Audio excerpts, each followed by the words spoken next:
Thaina mamangaida Japan gi khungang amada kana laijadraba ahal oiraba lawmi matai manaw amakhak lerami.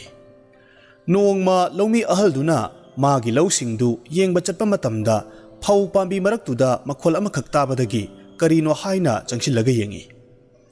Matamduda phajakraba ngaurok ngauba uchek amakhak makhongda masada karino mayam ama yasinbadagi nanthokhtuna painaba honabagi makhol oiramle. UROK tugi mataudu ubada khudakta changsilaga yelibasingdu lokthokpiraga thadokpikhi.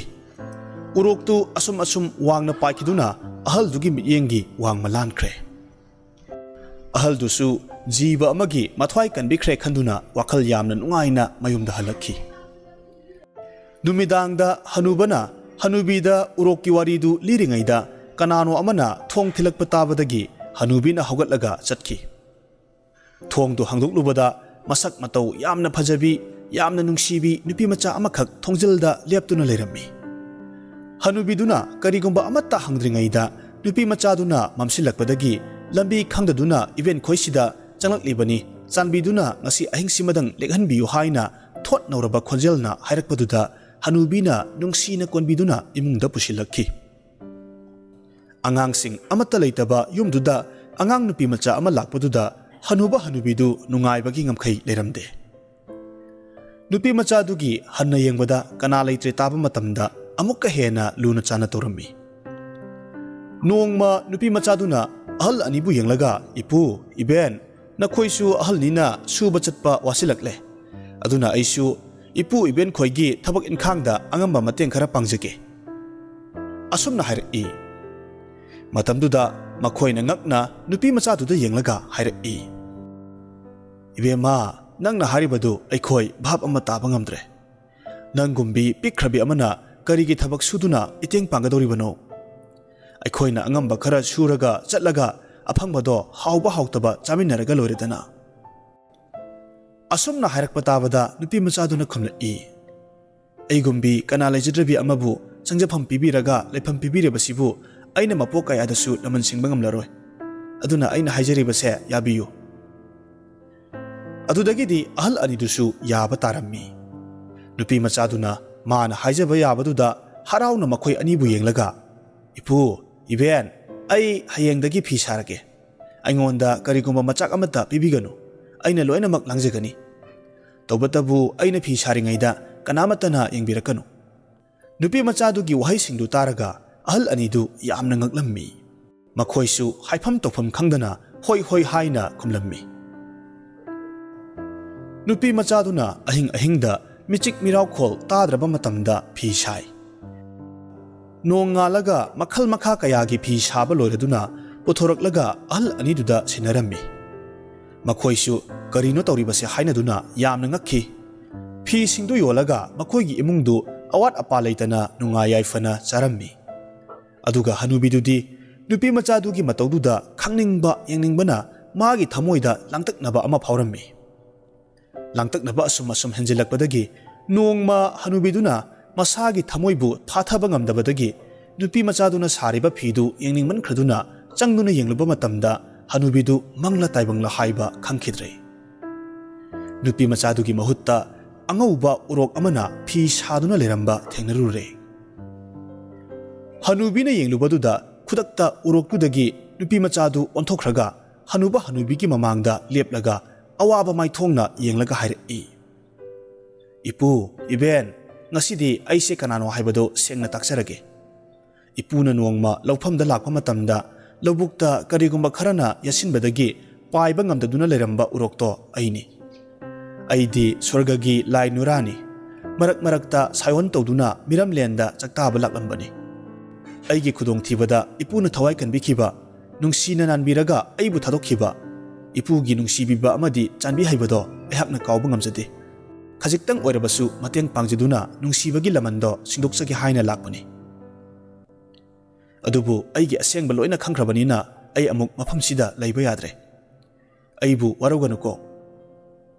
Asumna hairamlaga nupi machadu UROK amuk onkiduna nongthakta mityengi wangma lana paikhi.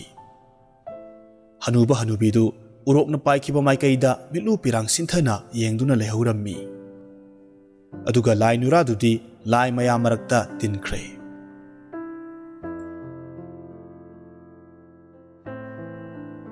Haujik amuk taminarasi Sweden gi Phungga Wari Rajkumari gi leipun.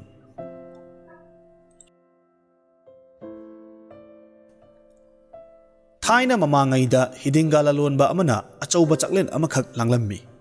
Chaklen duda yumthangnaba leibak amagi yubaras amasung atopa leibak amagi Rajkumari su yaurammi. Rajkumari gi masak mataudu ubada yubaras dudi luhongduna magi taloi oiningbagi wakhalda ngauki.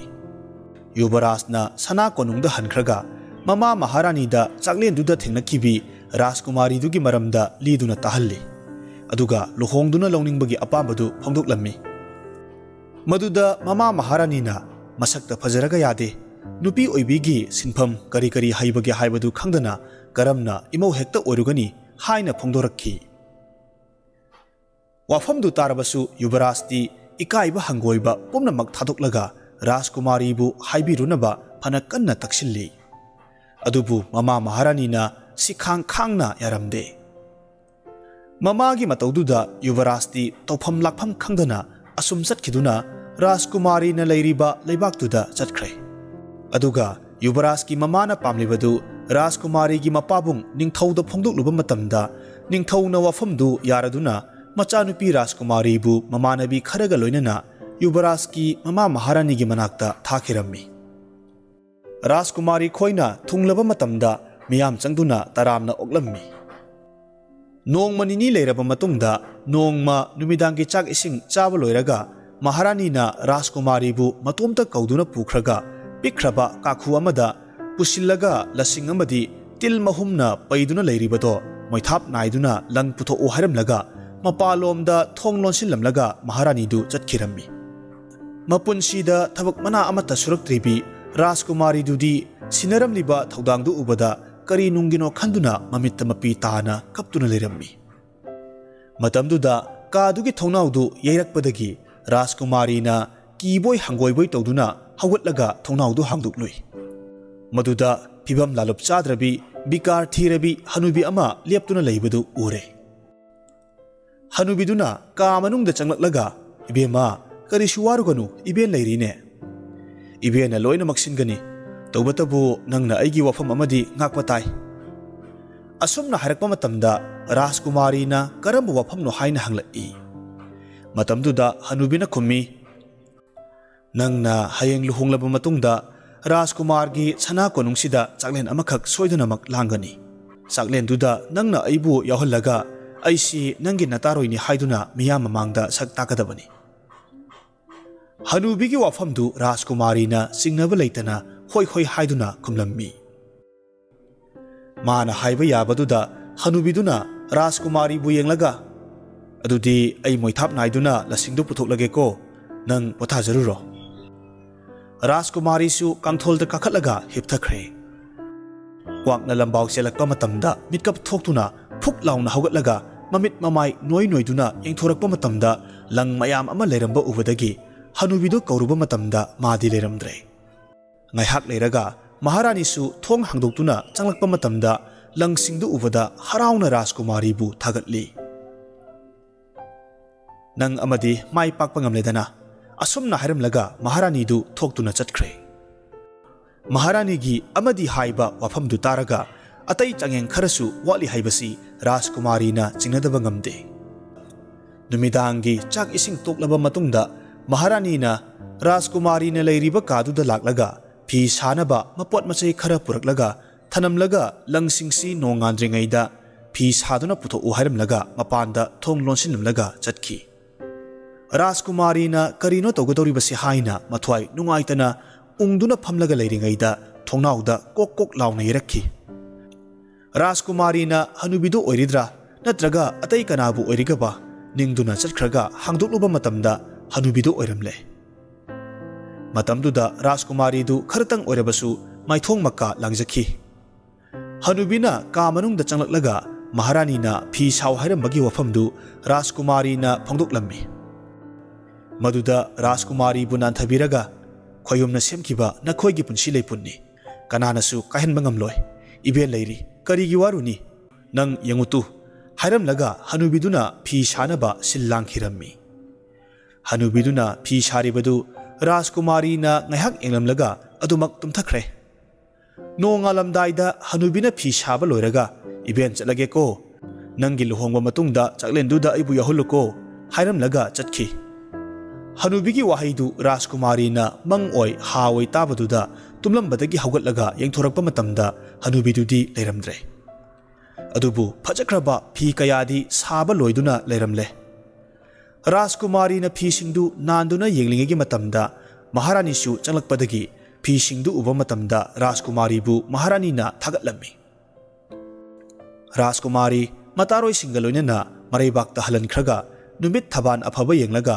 राजकुमारगा लुहोंगले लुहोंगलब मतुंगदा राजकुमारी थिलकपा नुमित हुमनी सुब मतमदा अचौबा चकलेन अमखक सिल्लांगदुना लेबाक मियामबो बार्टोन तौदुना बिजरम्मी चाकलेंदुदा हनुबिदुसु राजकुमारीना बार्टोन तौदुना याहलम्मी फिबम लालुप चाद्रबी येंगबदा मीना हंगोइबा हनुबिदु मिया मरक्ता उबदुदा महारानीना साउना कनाना कौरुरिबनो हाइना हंगलकपा मतमदा राजकुमारीना मादी ऐगी इतानी अदुना चाकलेंसिदा ऐना कौदुना याहनबनी असुमना खुम्मी मतमदुदा हनुबिदुना कपली कपली तौदुना महारानीदा येंगलगा रानी इमा आइसु नमौ नुपीगुमना फजरम्बनी अदुबु लायरमनबदगी नोंमतसु सु नोंबा लेप्तबदगी अइगी फिबमसी असि यौख्रिबनी असुमना कप्तुना हारकपा मतमदा महारानीदु मिपाइबा अमा याउना हायरकई थबक काहेना सुबदगी मीगी फिबम मांगथबा तारगदी ngasiदगी अइगी इमौसी थबक मना अमता सोहनख्ररोय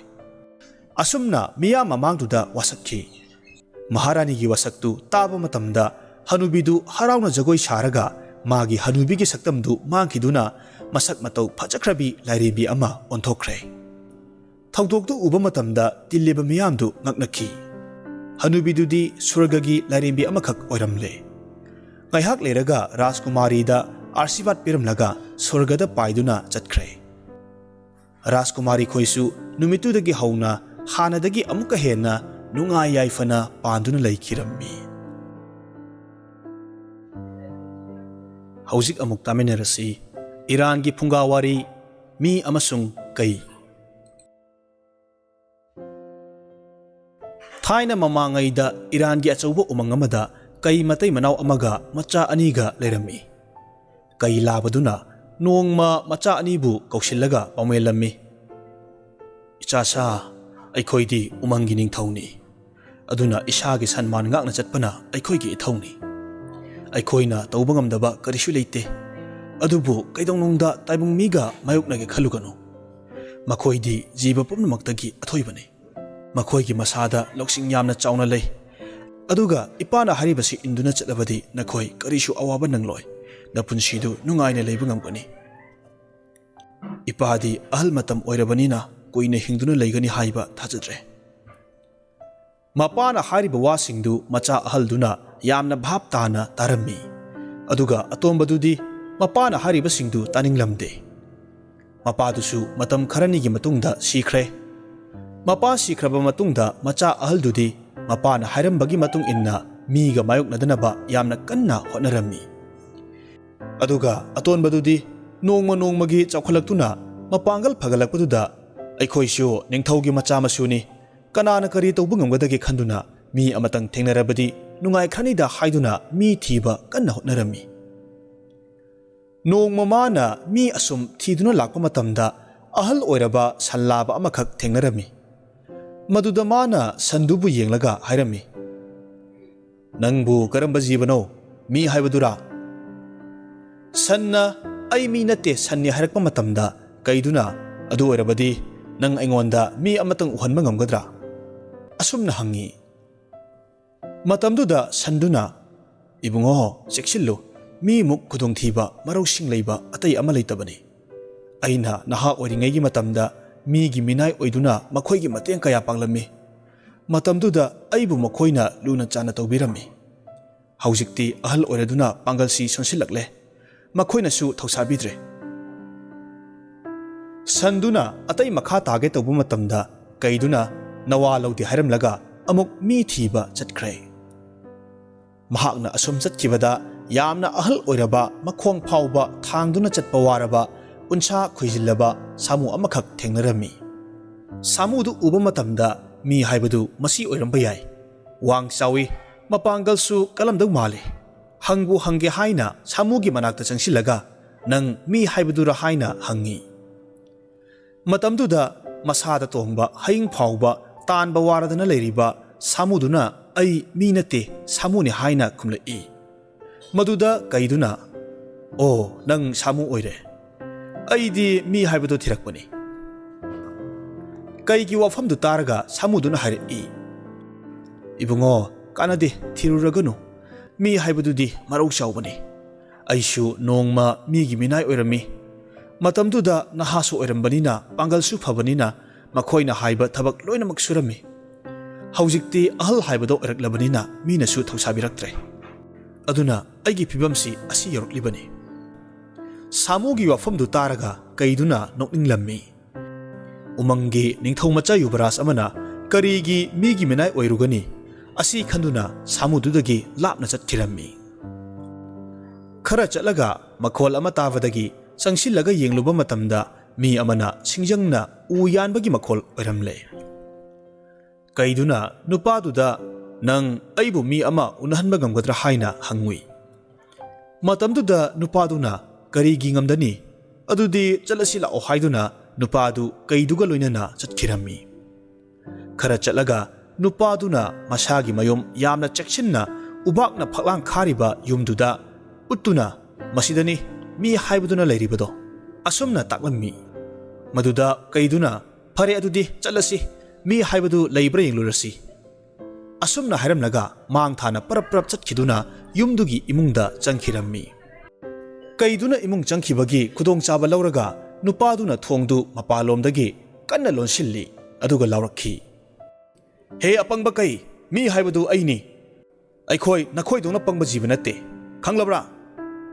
ꯋꯥꯍꯩꯗꯨ ꯇꯥꯕ ꯃꯇꯝꯗ ꯀꯩꯗꯨꯅ ꯂꯥꯛꯆꯩꯗ ꯍꯥꯏꯗꯨꯅ ꯃꯥꯒꯤ ꯉꯝꯖꯕꯤ ꯊꯥꯔꯒ ꯁꯥꯎꯅ ꯉꯪꯕꯗ ꯅꯨꯄꯥꯗꯨꯅ ꯍꯥꯏꯔꯛꯏ, ꯎꯃꯪꯒꯤ ꯌꯨꯕꯔꯥꯖ, ꯃꯤꯒ ꯆꯥꯏꯅꯕ ꯄꯥꯝꯕ, ꯅꯀꯟ ꯊꯤꯅ ꯅꯔꯜ ꯐꯣꯏꯗꯠꯄ, ꯅꯪꯗꯤ ꯁꯤꯕꯒꯤ ꯅꯨꯃꯤꯠ ꯃꯁꯤꯡ ꯊꯤꯗꯨꯅ ꯂꯩꯍꯧꯔꯣ, ꯑꯩꯗꯤ ꯏꯊꯧ ꯁꯨꯕ ꯆꯠꯂꯦ꯫ ꯑꯁꯨꯝꯅ ꯍꯥꯏꯔꯝꯂꯒ ꯅꯨꯄꯥꯗꯨ ꯆꯠꯈꯤꯔꯝꯃꯤ꯫ ꯑꯍꯜ ꯂꯃꯟꯒꯤ ꯋꯥ ꯏꯟꯗꯕ ꯀꯩꯗꯨ ꯆꯥꯕ ꯊꯛꯄ ꯐꯪꯗꯅ ꯏꯃꯨꯡꯗꯨꯗ ꯃꯇꯝ ꯁꯥꯡꯅ ꯂꯩꯔꯛꯄꯗꯒꯤ ꯑꯁꯤꯕꯒꯤ ꯈꯌꯥꯠꯇ ꯇꯥꯈꯤ꯫ ꯅꯨꯄꯥꯗꯨꯗꯤ ꯃꯕꯨꯙꯤ ꯃꯔꯧꯁꯤꯡꯅ ꯃꯄꯥꯡꯒꯜ ꯑꯣꯏꯗꯨꯅ ꯌꯥꯝꯅ ꯅꯨꯡꯉꯥꯏꯅ ꯄꯥꯟꯈꯤ꯫